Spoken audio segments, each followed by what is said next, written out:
4.1 magnitude earthquake shakes South Bay. An earthquake with a preliminary magnitude of 4.1 rattled the South Bay on Monday, according to the U.S. Geological Society. The trembler hit about 5:55 p.m. and was centered about 8 miles east-southeast of the Alum Rock area of San Jose, the USGS said. The quake had a depth of about 5 miles, the agency said. No further details were immediately available.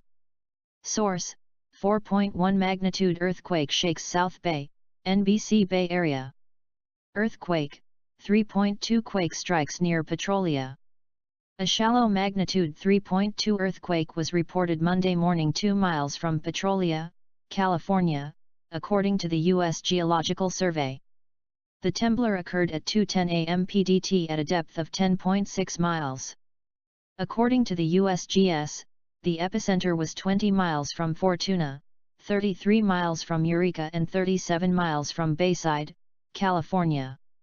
In the last 10 days, there have been no earthquakes of magnitude 3.0 or greater centered nearby. This information comes from the USGS Earthquake Notification Service, and this post was created by an algorithm.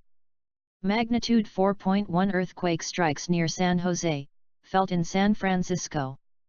The United States Geological Survey reports a preliminary magnitude 4.1 earthquake struck near Alum Rock, California on Monday. The quake hit at 4:53 p.m. local time at a depth of 7 kilometers. There was no initial word on damage or injury resulting from the quake. More information on this earthquake is available on the USGS event page. Residents as far away as San Francisco reported feeling the quake. See the latest USGS quake alerts, report feeling earthquake activity and tour interactive fault maps in the earthquake section. Yes, Missouri is at risk for a serious earthquake. While most people associate earthquakes with the West Coast, a price residents pay for sunny beaches and LA glamour, here's a sobering fact: Missouri is also at risk for a major earthquake. Although the earthquakes in the Midwest are less frequent, their effects are wider, says Siavish Zamaran, a civil/geotechnical engineer at Marino Engineering Associates in St. Louis. There is a lot of probability of another earthquake happening, but not much public awareness of that. In the next 50 years, there is a 25 to 40% chance of an earthquake magnitude 6 or higher hitting the region. There is a 7 to 10% chance of a magnitude 7 or higher, as found by the United States Geological Survey. How big is that? The Loma Prieta earthquake, which famously interrupted the 1989 World Series in San Francisco, crumpling the upper level of the Bay Bridge, collapsing a freeway and causing 67 deaths, reached a magnitude of 6.9. In other words, it's big. The cause for concern stems from the New Madrid seismic zone, a major seismic zone between the Missouri Bootheel and Memphis, Tennessee. But that doesn't mean you need to start packing for a safe space. Not yet. Greg Hempen is a geophysicist who retired from the United States Army Corps of Engineers and now serves as a consultant for the Missouri Seismic Safety Commission. The commission is part of the Missouri State Emergency Management Agency, or SEMA. The greatest hazard is from the New Madrid in our area, but that doesn't mean every place in St. Louis will be equally devastated, Hempen says. The principal threat to structures and residences is in the floodplains. Most people in the uplands should not be too adversely affected. More than 200 years ago, New Madrid suffered through an earthquake from this seismic zone. The New Madrid Historical Museum, located in the Missouri Bootheel, has testimonies from people who experienced a series of 3 magnitude 7 earthquakes between 1811 and 1812. One testimony is a letter sent by William Lee Pierce to the editor of the New York Evening Post in 1811.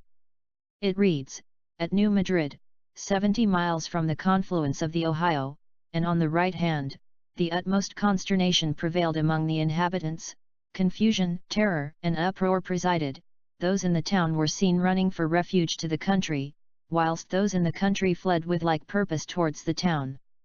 I am happy, however, to observe, that no material injury has been sustained.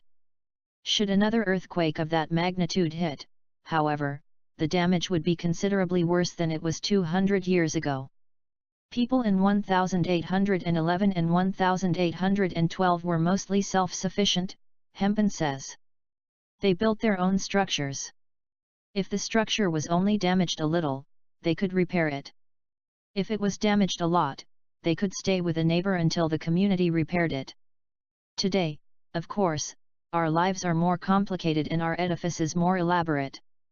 Masonry buildings, those made with brick and mortar, are the most susceptible to earthquake damage. We have some specific issues in St. Louis, Zamaran says. One is that our buildings are more masonry buildings. So they are built with bricks, without any structural frames, without steel or concrete. They are very vulnerable. Hempen, however, notes that he lives in a masonry structure that was built in the 1950s and has accepted the risk. While earthquakes are a concern in the region, Hempen says they are not the only hazard people should prepare for. I think there is a variety of things people should do short of preparing structures and preparing renovations, Hempen says. There are many programs for all hazards. I think people should consider a variety of things. One is, do they have a hazard plan, an emergency disaster plan?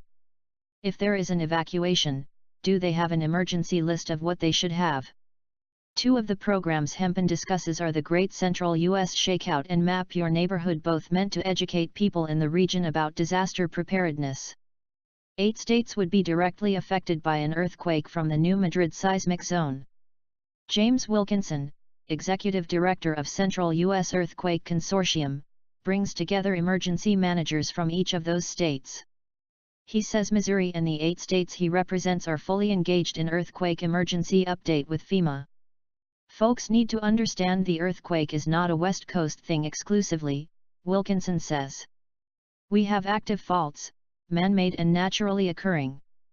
It's important people take time to do research about where they live and the susceptibility they have to earthquakes. Just because there is a threat doesn't mean it has to be all-encompassing.